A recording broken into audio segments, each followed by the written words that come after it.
আল্লাহর সাথে আমাদের সম্পর্কগুলোর অন্যতম একটি মৌলিক সম্পর্ক হলো তার নিকট দোয়া করা। তার সাহায্যের কাঙাল আমরা। আমাদের ধর্মীয় ক্ষেত্রে তার সাহায্য দরকার, হেদায়েত পাওয়ার ক্ষেত্রে তার সাহায্য দরকার, সত্য পথের উপর টিকে থাকার জন্য, অসৎ পথ থেকে দূরে থাকার জন্য, তার ক্ষমা পাওয়ার জন্য আমাদের তার সাহায্য দরকার, তার সহায়তা দরকার আধ্যাত্মিক ক্ষেত্রে আমাদের ঈমানের জন্য। এছাড়াও জীবন পরিচালনার সকল ক্ষেত্রে আমরা তার সাহায্যের মুখাপেক্ষী। আমাদের পারিবারিক বিষয়ে তার সাহায্য দরকার, অর্থনৈতিক ক্ষেত্রে তার সাহায্য প্রয়োজন আমাদের। আপনাদের মাঝে অনেকেই এমন আছেন যারা ভয়ঙ্কর অর্থনৈতিক সমস্যায় নিমজ্জিত। কেউ আপনার সমস্যার কথা বুঝে না, একমাত্র আল্লাহ এবং আপনি ছাড়া আর কেউ বুঝে না। আপনি আপনার সমস্যার কথা কাউকে বোঝাতে ব্যর্থ হয়েছেন, তারা বুঝে না। একমাত্র আল্লাহ ছাড়া আর কেউ জানে না আপনি কি মুসিবতে জীবন অতিবাহিত করছেন। আমাদের সকলেরই কোনো না কোনো সমস্যা রয়েছে। আল্লাহ নিজেই দুনিয়ার জীবনের এই বাস্তবতার কথা কোরআনে উল্লেখ করেছেন। তিনি বলেন, লাকাদ খলাকনাল ইনসানা ফি কাবাদ, নিশ্চয়ই আমি মানুষকে শ্রম নির্ভর রূপে সৃষ্টি করেছি। হয় আপনি মানসিকভাবে পরিশ্রান্ত, না হয় ইমোশনালি আপনি ক্লান্ত। অতিরিক্ত কাজের চাপে আপনি পরিশ্রান্ত, শারীরিকভাবে আপনি ক্লান্ত, স্বাস্থ্যগত দিক দিয়ে আপনি পরিশ্রান্ত, বয়সের ভারে আপনি ক্লান্ত। আপনার সমস্যা থেকে বের হয়ে আসার জন্য অনেক সমাধান খুঁজছেন, কিন্তু কিছুই কাজ করছে না। এভাবে আপনার সৃজনশীলতাও একসময় নষ্ট হয়ে যায়। আমরা সবসময় পরিশ্রান্ত জীবনযাপন করছি, আমরা প্রতিনিয়ত কোনো না কোনো সমস্যায় জর্জরিত। এই সমস্যাগুলো আমাদের চিন্তা শক্তির বেশিরভাগ অংশ দখল করে রাখে। অনেক সময় ইতিবাচক চিন্তা করার জন্য নিজের উপর জোর খাটাতে হয়, কারণ আপনি যদি জোর করে ইতিবাচক চিন্তা না করেন, তাহলে নেতিবাচক চিন্তাগুলো সবসময় এসে আপনার মাথায় জড়ো হয়ে থাকে। সব সমস্যা যেগুলো সমাধান দরকার, এগুলো নিয়েই আমরা সবসময় চিন্তামগ্ন থাকি। আল্লাহর সাথে আমাদের সম্পর্কগুলোর একটি হলো আমরা যেন আমাদের সমস্যাগুলো সমাধানের জন্য তার নিকট দোয়া করতে পারি। আমাদের যা যা দরকার আমরা যেন সেটা তার নিকট চাইতে পারি। তো আজ আমি যে বিষয়টি নিয়ে কথা বলতে চাই, এমন একটি সিক্রেট উপাদান যার মাধ্যমে আমরা আল্লাহর নিকট যা ইচ্ছা তাই চাওয়ার সামর্থ্য অর্জন করতে পারি। আমরা সবাই বিভিন্ন জিনিস আল্লাহর কাছে চাই, আর সেটা হতে পারে আল্লাহ এবং বান্দার মাঝে একান্ত গোপন কোনো ব্যাপার। আপনি যদি আসলেই আল্লাহর নিকট থেকে আপনার দোয়ার উত্তর আশা করেন, তাহলে কিছু শর্ত আগে পূরণ করতে হবে। আর তার মাঝে অন্যতম একটি গুরুত্বপূর্ণ ব্যাপার যা কোরআনে সর্বত্র বিশেষ জোর দেওয়া হয়েছে, তা হলো আমাকে এবং আপনাকে সবার আগে আল্লাহর নিকট নিঃশর্ত ক্ষমা চাইতে হবে। তার নিকট কোনো কিছু চাওয়ার পূর্বে আপনাকে ক্ষমা চাইতে হবে। আমার আপনার যে প্রয়োজনগুলো আছে সেগুলো চাওয়ার পূর্বে আমাদেরকে আল্লাহর নিকট পরিপূর্ণ আন্তরিকতার সাথে ক্ষমা চাইতে হবে। এটা শোনার পর আপনি হয়তো জিজ্ঞেস করতে পারেন, ক্ষমা চাওয়ার জন্য কোন দোয়া পড়তে হবে, বা ক্ষমা চাওয়ার জন্য শ্রেষ্ঠ দোয়া কোনটি? মানুষ বিভিন্ন অকেশনে বিভিন্ন রকমের দোয়া পড়ে। যেমন কোনো সন্তান সম্ভব বা মা এসে জিজ্ঞেস করে, কিছুদিনের মধ্যে আমার বাচ্চা হবে, এখন আমার বাচ্চার জন্য কোন দোয়াটি আমি পড়তে পারি? অথবা কেউ একজন এসে বলতে পারে যে আমি চাকরির ইন্টারভিউ দিতে যাচ্ছি, কোন দোয়াটি আমি এখন পড়তে পারি? আমাকে বিশেষ বিশেষ সময় উপলক্ষে বিশেষ বিশেষ দোয়া প্রদান করুন। আমি আপনাদের বলছি, বিশেষ সময়ের ওই দোয়াগুলো অবশ্যই গুরুত্বপূর্ণ, কারণ সেগুলো পবিত্র এবং আল্লাহর কাছ থেকে অবতীর্ণ। কিন্তু সকল সমস্যার ক্ষেত্রে কমন দোয়া হলো, যে একটি দোয়া আপনার সকল সমস্যা দূর করবে, তা হলো সত্যিকার অর্থে আল্লাহর নিকট ক্ষমা প্রার্থনা করা। নূহ আলাইহিস সালাম তার জাতিকে আল্লাহর নিকট ডেকেছিলেন 900 বছরেরও বেশি সময় ধরে। তিনি তাদের নিকট অবিরাম দাওয়াত দিয়ে গেছেন।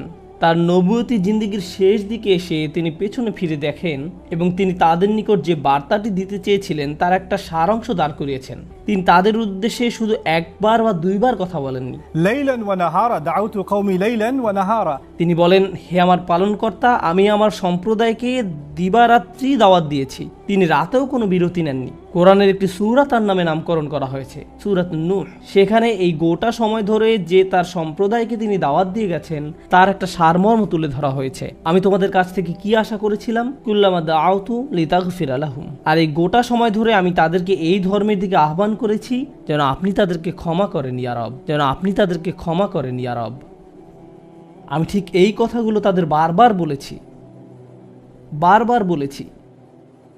ফাকুলতু ইস্তিগফারু রাব্বাকুম, অতঃপর বলেছি তোমরা তোমাদের পালনকর্তার ক্ষমা প্রার্থনা করো। ইন্নাহু কানা গফফারা, নিশ্চয়ই আল্লাহ হলেন এমন সত্তা যিনি বারবার ক্ষমা করতে থাকেন। এরপর তিনি যা বলছেন তা খুবই অসাধারণ। আমি চাই আপনারা এই বিষয়টা উপলব্ধি করুন যে তিনি কোন ধরনের মানুষগুলোর উদ্দেশ্যে কথা বলছিলেন। তিনি ইতিহাসের অন্যতম খারাপ একটা সম্প্রদায়ের উদ্দেশ্যে কথা বলছিলেন। নূহ আলাইহিস সালামের সম্প্রদায়কে পৃথিবীর অন্যতম চরম অবাধ্য জাতিগুলোর একটি হিসাবে বর্ণনা করা হয়েছে। সূরাতুজ জারিয়াতে আল্লাহ বিভিন্ন জাতি সম্পর্কে বর্ণনা করেছেন যারা আল্লাহর বিরুদ্ধে, তাদের নিকট প্রেরিত রাসূলদের বিরুদ্ধে বিদ্রোহ ঘোষণা করেছিল, ফলে তাদের ধ্বংস করে দেয়া হয়েছিল। সূরা আন-নাজমে যখন নূহ আলাইহিস সালামের জাতির কথা আসলো, তিনি বললেন, ওয়া কওমু নূহিম মিন ক্বাবলু ইন্নাহুম কানু হুম আযলামু ওয়া আতগা। আর পূর্বে নূহের কওমকেও, নিশ্চয়ই তারা ছিল অতিশয় জালিম এবং চরম অবাধ্য। বিষয়টা যৌক্তিক মনে হয়। অন্য সকল নবীর মতো শুধু এক প্রজন্মের জন্য তাদের নবী ছিলেন না, প্রতি শতাব্দীতে ৩-৪ প্রজন্ম মানুষের জন্য শতাব্দীর পর শতাব্দী ধরে তাদের একজন নবী ছিল। প্রতি ২০ বছর পর পর নতুন নতুন প্রজন্মের আবির্ভাব ঘটে, আর নূহ আলাইহিস সালাম এটা দেখেছিলেন শতাব্দীর পর শতাব্দী ধরে। প্রতি ২০ বছর পর পর নতুন নতুন প্রজন্মের আবির্ভাব ঘটে। তিনি ৪০ থেকে ৫০ প্রজন্মের মানুষদের দেখেছিলেন, আর তারা সবাই তাকে প্রত্যাখ্যান করেছিল। আর তিনি সকল প্রজন্মকে একই দাওয়াত দিয়ে যাচ্ছিলেন। একটি উদ্দেশ্যকে সামনে রেখে আমি এই বিষয়টির উপর আলোকপাত করছি। তিনি চরম অবাধ্য এক জাতির উদ্দেশ্যে কথা বলছিলেন। তাদের নিকট তিনি কি প্রস্তাব তুলে ধরেন? তিনি বলেন, ইস্তিগফারু রাব্বাকুম, তোমাদের রবের ক্ষমা প্রার্থনা করো, ইন্নাহু কানা গফফারা। তোমরা বারবার আল্লাহর অবাধ্যতা করছিলে, তিনি বারবার ক্ষমা করতে থাকেন। তোমরা বারবার আল্লাহর অবাধ্যতা করছিলে, আল্লাহ বারবার ক্ষমা করতে থাকেন। কিন্তু তার প্রস্তাব এখানেই থেমে থাকেনি। তিনি বলেন, ইউরসিলুস সামা আলাইকুম মিদরারা। এখানে ইউরসিলু হলো জওয়াবে আমর। এর মানে হলো, যদি তোমরা তার নিকট ক্ষমা প্রার্থনা করো, তাহলে আল্লাহ তোমাদের জন্য আসমানের দরজা খুলে দিবেন, আর এটা তোমাদের উপর অজস্র ধারায় করুণা বর্ষণ করবে। এর দ্বারা বৃষ্টিও বোঝানো হতে পারে, কিন্তু পরিহাসের বিষয় হলো এখানে বৃষ্টি দ্বারা বন্যা ইঙ্গিত করা হয়নি, যদিও সব শেষে বন্যা কবলিত হয়েছিল নূহ আলাইহিস সালামের জাতি। এই আয়াতে আল্লাহ ভিন্ন ধরনের বৃষ্টির কথা বলেছেন। যদি তারা ক্ষমা প্রার্থনা করত, যে বৃষ্টি তাদের ধ্বংস করে দিয়েছিল সেই বৃষ্টি হতে পারত তাদের জন্য জীবন আহরণকারী। তারা বৃষ্টির জন্য প্রার্থনা করেনি, আর আল্লাহ তাদের বলছেন ক্ষমা প্রার্থনা করত যদি তারা, তোমরা যদি ক্ষমা প্রার্থনা করো, আকাশের দরজা তোমাদের জন্য খুলে দেওয়া হবে, আর তা বৃষ্টি বর্ষণ করতে থাকবে। আল্লাহ বলেননি যে পানি বর্ষিত হবে, তিনি বলছেন আকাশ বর্ষণ করবে, কারণ আকাশ শুধু বৃষ্টি নয়, আরও রহমত বর্ষণ করতে পারে। আকাশ থেকে ক্ষমা আসে, আকাশ থেকে প্রশান্তি আসে, বিশ্বাস আসে, রিজিক আসে, সমস্যার সমাধান আসে আসমান থেকে। তিনি তোমাদের জন্য আকাশ খুলে দিবেন, আর আকাশের সকল সম্পদ তোমাদের উপর অঝোর ধারায় বর্ষিত হতে থাকবে। আর তোমরা এতদিন রহমতের ভাগিদার হতে পারছিলে না, কারণ তোমরা ক্ষমা প্রার্থনা করনি। তাই এখন ক্ষমা চাইলে এটা খুলে যাবে। একটা একটা করে আপনার সমস্যাগুলোর কথা আল্লাহকে বলেন। আপনার এমনও সমস্যা থাকতে পারে যেটার কথা আপনি নিজেও জানেন না, কিন্তু আল্লাহ জানেন। আমি আর আপনি যদি সত্যিকার অর্থে আল্লাহর নিকট ক্ষমা চাইতে পারি, তাহলে ওই অজানা সমস্যাগুলো স্বর্গীয় হস্তক্ষেপে সমাধান হয়ে যাবে। ইউরসিলুস সামা আলাইকুম মিদরারা। আল্লাহ সুবহানাহু ওয়া তাআলা এখানেই থেমে যাননি। আপনি কার জন্য ক্ষমা চাচ্ছেন? আপনার নিজের জন্য। ইস্তাগফিরু রাব্বাকুম, তোমরা নিজেদের জন্য ক্ষমা প্রার্থনা করো। আল্লাহ বলেন, ওয়ায়ুমদিদকুম বিআমওয়ালিন ওয়া বানিনা, তোমাদের ধন সম্পদ, তোমাদের সন্তান সন্ততি বাড়িয়ে দেওয়া হবে। তিনি ধন সম্পদ এবং সন্তান সন্ততি দিয়ে তোমাদের ঐতিহ্যকে সমৃদ্ধ করে দিবেন। এমন সম্পদ নয় যা আপনাকে আল্লাহর কাছ থেকে দূরে সরিয়ে দিবে, কারণ এই টাকা দেওয়ার কথা এসেছে আপনার ক্ষমা চাওয়ার প্রেক্ষাপটে। তিনি আপনাকে ভালো অর্থ দিবেন, যা আপনার জন্য দুনিয়াতে এবং পরকালে কল্যাণ নিয়ে আসবে। তিনি আপনাদের ভালো সন্তান দান করবেন, যারা আপনার জীবিত থাকা অবস্থায় ভালো কাজ করবে, তারা আপনাদের সম্মান করবে, ভালোবাসা দেখাবে, আনুগত্য করবে, আপনি তাদের দেখে গর্বিত হবেন। এমনকি আপনি এই দুনিয়া ছেড়ে চলে গেলেও তারা ভালো কাজ করতে থাকবে, যা সাদাকায়ে জারিয়া হিসাবে আপনার আমলনামায় এসে যোগ হবে। আল্লাহ আপনাকে এই সব কিছু দান করবেন। প্রসঙ্গত এই দুই শব্দ, অর্থ এবং সন্তান সন্ততি, ইন্নাহুম আসাউনি ওয়াত্তাবাউ মান লাম ইয়াজিদহু মালুহু ওয়া ওয়ালাদুহু ইল্লা খাসারা। আমার সম্প্রদায় আমাকে অমান্য করেছে আর অনুসরণ করেছে এমন লোককে যার অর্থ ও সন্তান সন্ততি কেবল তার ক্ষতি বৃদ্ধি করেছে। কিন্তু আপনার ক্ষমা চাওয়ার পরে আল্লাহর পক্ষ থেকে যে ধন সম্পদ এবং সন্তান সন্ততি আসে, তা আপনার জন্য শুধু কল্যাণই নিয়ে আসে। একই ধন সম্পদ এবং সন্তান সন্ততি, পার্থক্য হলো এখন তাদের উপর আল্লাহর ক্ষমা ও রহমত রয়েছে। বিষয়টা এমন যেন তারা দূষিত হয়ে গিয়েছে, যতক্ষণ না আল্লাহ তার ক্ষমার মাধ্যমে তাদের পরিশুদ্ধ করেন। আল্লাহর নিকট ক্ষমা প্রার্থনা করলে কত শত পথ আপনার জন্য খুলে যাবে, আসমানের দরজা আপনার জন্য এমনভাবে খুলে যাবে যে আপনি কল্পনাও করতে পারবেন না। আপনি সবকিছু আরো ভালোভাবে বুঝতে পারবেন, আপনার ব্যক্তিগত সমস্যাগুলো দূর হতে শুরু করবে। উদাহরণস্বরূপ রাগের কথা ধরা যাক। রাগ হওয়া থেকে মুক্তি পাওয়া আসলেই অনেক কঠিন। বহু মানুষ খুবই সমস্যাপূর্ণ জীবনযাপন করে, খুব অল্পতেই রেগে যান, কিছু একটা তাদের সামান্যতেই ক্রোধান্বিত করে, আর তারা এর সাথে লড়াই করতে পারেন না। তারা তাদের এই সমস্যাটা বুঝতে পারেন, কিন্তু নিজের কাছে অসহায় হয়ে পড়েন এবং মনে মনে ভাবেন, না, আমার পক্ষে এই রাগ হওয়া থেকে মুক্তি পাওয়া সম্ভব না। হুদায়বিয়ার সন্ধির সময় সাহাবীরা খুবই রাগান্বিত হয়ে পড়েছিলেন। তাদের রাগ দূর করা সম্পর্কে আল্লাহ কি বলছেন? তিনি বলছেন, ওয়া আনজালা সাকিনাতা ফি কুলুবিল মুমিনিন, তিনি আকাশ থেকে বিশ্বাসীদের অন্তরে প্রশান্তি নাজিল করলেন। প্রশান্তি আমাদের নিজেদের কাছ থেকে আসে না, আমরা নিজেদের প্রশান্ত করতে পারি না। মুসা আলাইসাল্লামের মা ভয়ে টেনশনে প্রায় মারা যাচ্ছিলেন, যখন তার ছোট শিশু একটা বক্সে বন্দি করে পানিতে ভাসিয়ে দিলেন। লাউলা আর রাবাতনা আলা কলবিহা, যদি আমি তার হৃদয়কে দৃঢ় করে না দিতাম। তার নিজের পক্ষে সেই অন্তরকে দৃঢ় করা সম্ভব ছিল না। ঐশ্বরিক হস্তক্ষেপ বলে এটা ব্যাপার আছে। আল্লাহ তার অন্তরকে দৃঢ় করেছিলেন, যা আমাদেরকে আমাদের ব্যক্তিগত দুর্বলতা এবং প্রবণতা থেকে সুস্থ হতে সাহায্য করে। কিছু কিছু মানুষ অশ্লীলতার প্রতি খুবই আকৃষ্ট হয়ে পড়ে, কেউ কেউ ক্রোধ নিয়ন্ত্রণ করতে পারে না, আবার কেউ কেউ মারাত্মক লোভী, সবসময় শুধু টাকা পয়সা নিয়ে চিন্তামগ্ন থাকে। তারা এইসব থেকে বের হয়ে আসতে চায়, কিন্তু নিজেদের সাথে যুদ্ধ করে পারে না। এই সব সমস্যার সমাধান আসে আল্লাহর পক্ষ থেকে। আপনার একান্ত ব্যক্তিগত গভীর সমস্যার সমাধান আসে আসমান থেকে। বৃষ্টি যেমন পৃথিবীকে পরিষ্কার করে দেয়, তেমনি আসমান থেকে আল্লাহর রহমত এসে আপনার সমস্যাগুলোকেও ধুয়ে মুছে পরিষ্কার করে দেয়। ওয়ায়াজআল লাকুম জান্নাতিন ওয়ায়াজআল লাকুম আনহারা, তোমাদের জন্য উদ্যান স্থাপন করবেন, তোমাদের জন্য নদী নালা প্রবাহিত করবেন। অর্থাৎ আল্লাহ বলছেন, যদি শুধু ক্ষমা চাও সবই দিব।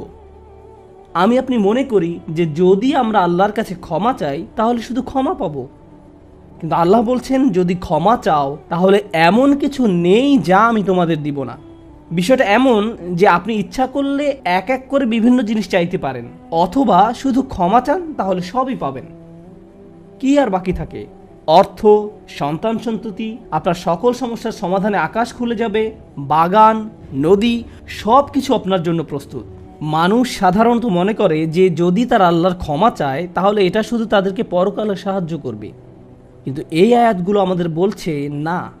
এই আয়াতগুলো আমাদেরকে বলছে যে না, আল্লাহ শুধু আমাদেরকে পরকালেই সাহায্য করবেন তা নয়, তিনি আমাদেরকে এই দুনিয়াতেও সাহায্য করবেন। একবার হজের কথা চিন্তা করুন। আমার আপনার জন্য হজের সবচেয়ে বড় অনুপ্রেরণা হলো আমাদের অতীতের সকল গুনাহ মাফ করে দেওয়া হবে। আমরা নতুন করে আবার শুরু করতে পারবো। যে কাপড়ে আপনি কবর শায়িত হওয়ার কথা, সেরকম একটি কাপড়ে আপনি হজে যান। এমনকি হজের সময় যখন আমরা মার্চ করি, সে সম্পর্কে বলা হয়েছে, সুম্মা আফিদু মিন হাইসু আফদান নাস ওয়াস্তাগফিরুল্লাহ, অতঃপর তোমরা প্রত্যাবর্তন করো যেখান থেকে মানুষরা প্রত্যাবর্তন করে, এবং আল্লাহর কাছে ক্ষমা চাও। হজের মূল বিষয় হলো আল্লাহর নিকট ক্ষমা চাওয়া। এটাই হজের মূল উদ্দেশ্য।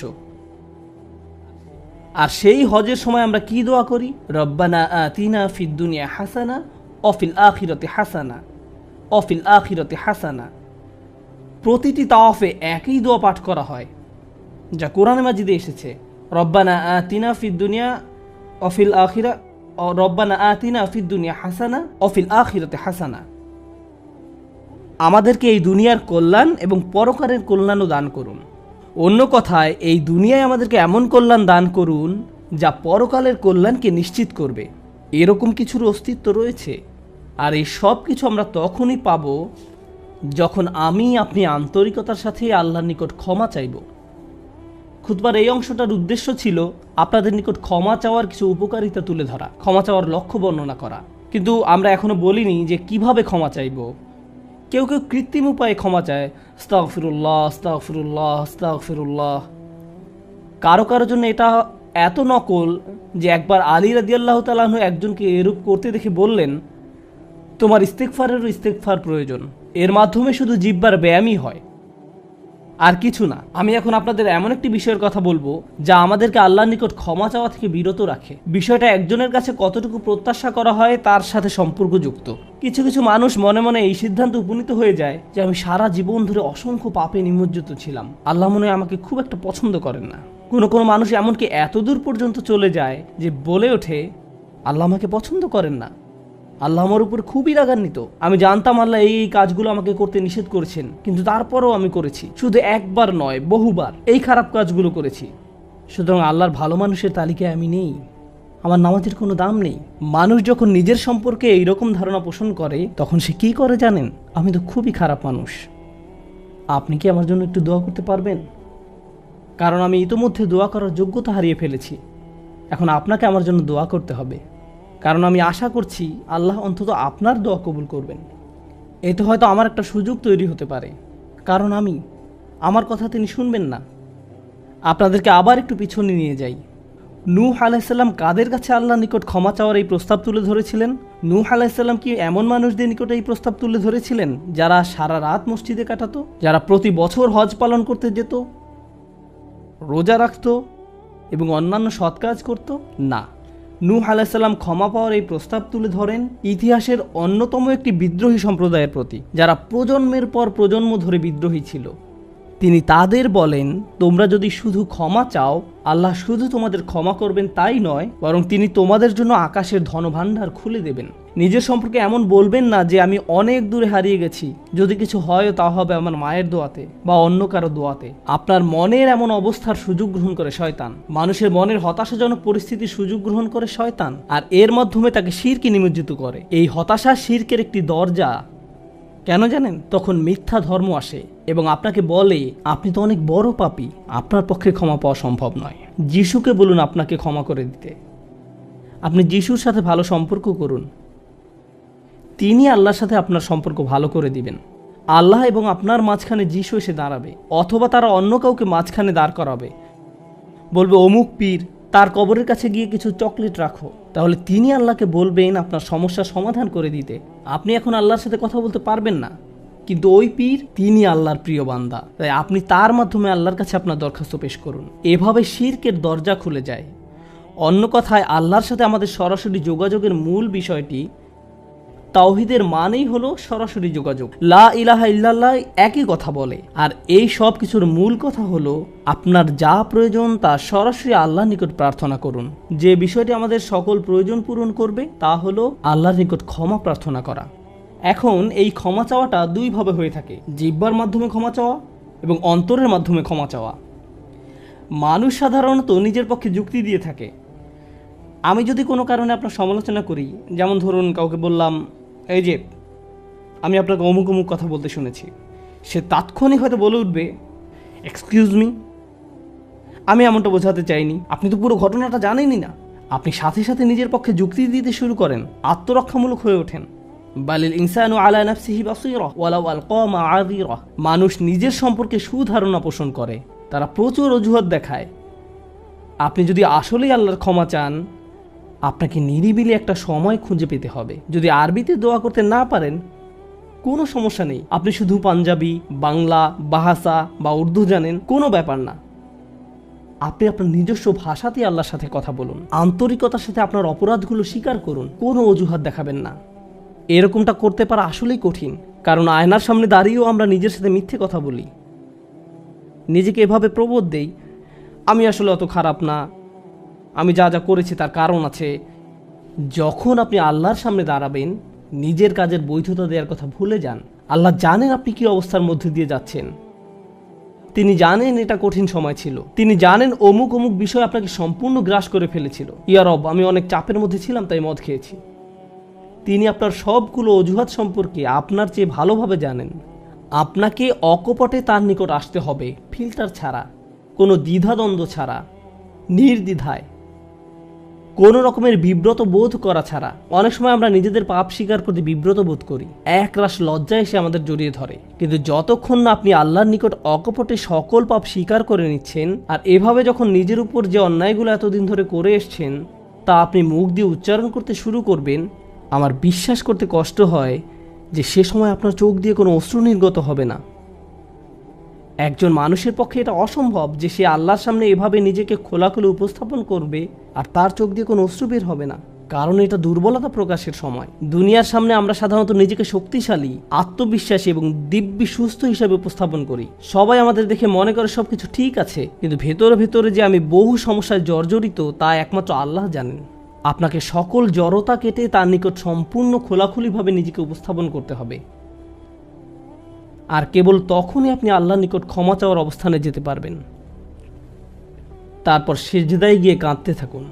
তখন এটা শুধুমাত্র আস্তাগফিরুল্লাহ আস্তাগফিরুল্লাহ বলার মতো হবে না, এটা হয়ে উঠবে আল্লাহর সাথে একটি সত্যিকারের কথোপকথন, আল্লাহর নিকট সত্যিকার অর্থে পাপ স্বীকার। এটা খুবই শক্তিশালী একটা অনুশীলন, চেষ্টা করে দেখুন।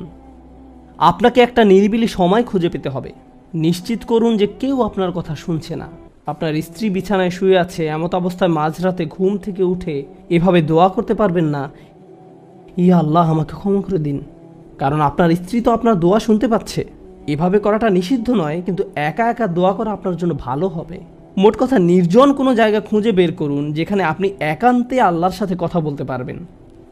যদি আপনি এক গাদা আরবি দোয়া মুখস্থ করেন যার অর্থও আপনি জানেন না, আর বিড়বিড় করে সেগুলো উচ্চারণ করতে থাকেন, রব্বানা আতিনা ফিদ দুনিয়া হাসানাতাও ওয়া ফিল আখিরাতি হাসানাতাও, সে দোয়াগুলো অবশ্যই উত্তম এবং শক্তিশালী, কিন্তু আপনার অন্তরের সাথে যদি সেগুলোর কোনো যোগাযোগ না থাকে, শুধু জিহ্বা দিয়ে উচ্চারণ করছেন, তাহলে আপনি আসলে ক্ষমা প্রার্থনা করছেন না। আল্লাহ আপনাকে এই জিকিরের পুরস্কার দান করুন, কিন্তু এর নাম আসলে ইস্তেগফার বা ক্ষমা প্রার্থনা নয়।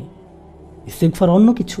যখন আপনার চক্ষু খুলে অশ্রু নির্গত হতে শুরু করে, তখন আকাশের দরজা খুলে যায়, তখনই সেটা খুলবে। এই দুইটার মাঝে একটা কানেকশন আছে।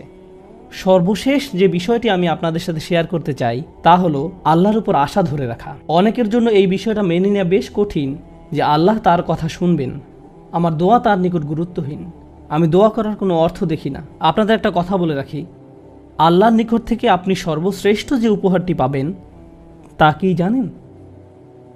ক্ষমা। এটাই সর্বশ্রেষ্ঠ উপহার। আপনি এটার মূল্য উপলব্ধি করুন আর নাই করুন, আর যা কিছু আল্লাহ আপনাকে দিবেন বলেছেন এর সবই অতিরিক্ত। আপনাদেরকে একটা উদাহরণ দেই। আমার অনেকগুলো সন্তান আছে। ধরুন আমার এক সন্তানের উপর আমি খুবই অসন্তুষ্ট। সে কোনো একটা অন্যায় করেছে, আমি খুবই রাগান্বিত হয়ে আছি, আমার বিশ্বাস করতে কষ্ট হয় যে তুমি এটা করেছো। এভাবে আমি তাকে কিছুটা বকাঝকা করলাম, তোমার এটা বলা উচিত হয়নি, তোমার এটা করা উচিত হয়নি। তারপরের দিন অন্য এক সময় আমার জন্য তার কিছু একটা করার কথা, যেমন আমার জন্য একটা কার্ড বানানোর কথা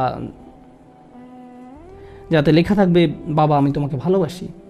সে জিনিসটা আঁকলো, কিন্তু তারপর কি মনে করে কাগজটা টুকরা টুকরা করে ময়লার বক্সে ফেলে দিল। এটা দেখে তার অন্য ভাই বলল, তুমি এটা ফেলে দিলে কেন?